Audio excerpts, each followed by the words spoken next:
پھر جو بات آپ حضرت تھانوی علیہ رحمہ پہ کہتے ہو وہی بات آپ کیا احمد رضا خان بریلوی صاحب پہ بھی کہیے۔ یہ میرے ہاتھ میں کتاب ہے جی، کتاب کا نام ہے بیشت زیور، یہ ایک بہت بڑے عالم نے لکھی ہے، عالم کا نام ہے حضرت مولانا اشرف علی تھانوی صاحب رحمۃ اللہ علیہ۔ اس کتاب پہ اکثر یہ رضا خانی ٹولہ بڑک جاتا ہے اور کہتا ہے کہ حضرت تھانوی صاحب نے اپنی کتاب میں لکھا ہے کہ نجاست کو 3 بار چاٹنا چاہیے۔ میں کچھ باتیں آپ حضرات کی خدمت میں رکھوں گا، مجھے امید ہے کہ آپ لوگ انصاف کے ساتھ فیصلہ کریں گے۔ سب سے پہلی بات اس پہ یہ کہ جو تھانوی صاحب نے یہ مسئلہ لکھا ہے، یہ کہاں لکھا ہے؟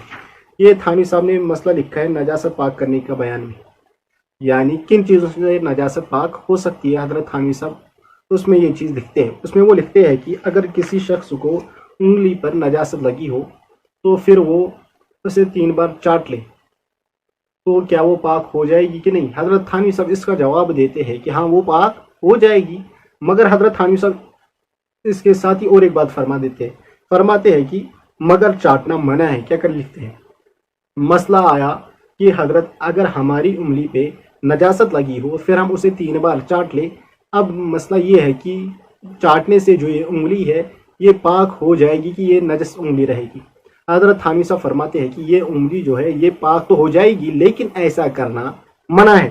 حضرت تھانوی صاحب نے واضح لکھا ہے کہ مگر چاٹنا منع ہے، انگلی کو نجاست کو چاٹنا نہیں چاہیے۔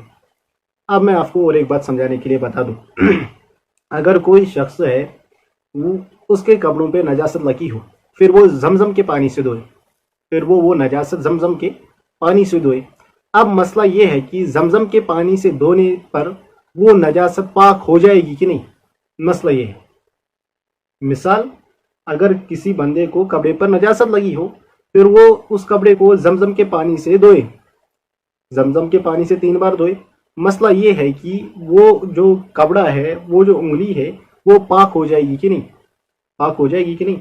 پاک تو ہو جائے گی لیکن زمزم کے پانی سے نہیں دھونا چاہیے۔ زمزم کا پانی جو ہے وہ اعلیٰ پانی ہے، وہ اعلیٰ پانی ہے، وہ صاف پانی ہے، اسے دھونا نہیں چاہیے۔ مسئلہ یہ اسی طریقے سے تھانوی صاحب کو بھی یہ مسئلہ آتا ہے کہ اگر کسی شخص کے انگلی پر نجاست لگی ہو پھر وہ 3 بار اس انگلی کو چاٹے، کیا اس کا چاٹنا ٹھیک ہے کہ نہیں؟ کیا یہ نجاست پاک ہو جائے گی کہ نہیں؟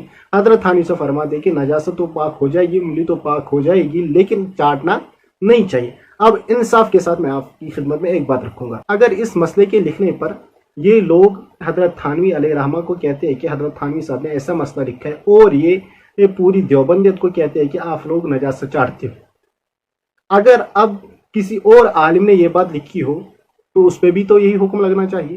جو بات یہ حضرت تھانوی علیہ رحمہ پہ کہتے ہیں اس مسئلے کے لکھنے پر، وہی بات اگر کوئی دوسرا عالم لکھے پھر اس کے لکھنے پر بھی وہی بات اسے کہنی پڑے گی، ٹھیک ہے کہ نہیں؟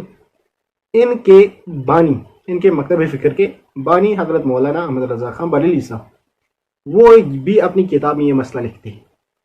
حضرت مولانا احمد رضا خان بریلوی صاحب فتاوی رضویہ جلد 2 میں یہی مسئلہ لکھتے ہیں کہ اگر کسی شخص کو انگلی پر نجاست لگی ہو پھر وہ اسے 3 بار چاٹ لے تو وہ انگلی پاک ہو جائے گی۔ اب تو تمہارے احمد رضا خان بریلوی صاحب نے بھی یہی مسئلہ لکھا ہے، پھنس گئے۔ پھر اگر اب آپ حضرت تھانوی علیہ رحمہ کو اس مسئلے کے لکھنے پر کہتے ہو کہ حضرت تھانوی صاحب نے کہا ہے کہ نجاست چاٹ لو، پھر تو احمد رضا خان بریلوی صاحب نے بھی لکھا ہے کہ نجاست چاٹ لو، پھر جو بات آپ حضرت تھانوی علیہ رحمہ پہ کہتے ہو وہی بات آپ کیا احمد رضا خان بریلوی صاحب پہ بھی کہیں۔ اسی لیے میں کہتا ہوں کہ یہ لوگ جو ہے یہ اپنی کتابیں نہیں پڑھتے، یہ دیکھتے کہ سوشل میڈیا پر کسی نے فلاں بات لکھی ہے، بس وہ بات پکڑی اور آگے عوام میں بیان کر دی۔ یہ لوگ بس اتنا ہی کام کرتے ہیں۔ اگر یہ لوگ کتابیں پڑھتے تو یہ اس بات کو ضرور پڑھتے کہ ہمارے احمد رضا خان بریلوی صاحب نے بھی یہ مسئلہ لکھا ہے، پھر یہ حضرت تھانوی علیہ رحمہ پہ اعتراض نہیں کرتے۔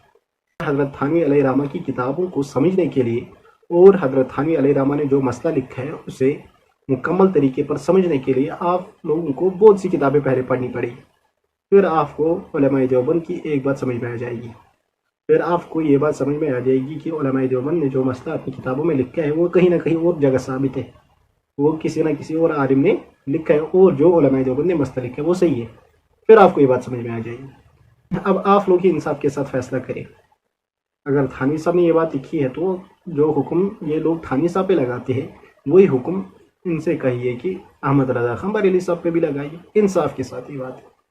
جو بات یہ حضرت حامد صاحب پہ کہہ رہے ہیں اس مسئلے کے لکھنے پر، وہی بات یہ لوگ کیا احمد رضا خان بریلی صاحب کو بھی کہیں گے، ٹھیک ہے کہ نہیں؟ اس لیے ان باتوں پر پریشان ہونے کی ضرورت نہیں ہے۔ یہ لوگ صرف اور صرف ان پڑھ اور جاہل ہوتے ہیں، یہ لوگ کتابیں نہیں پڑھتے۔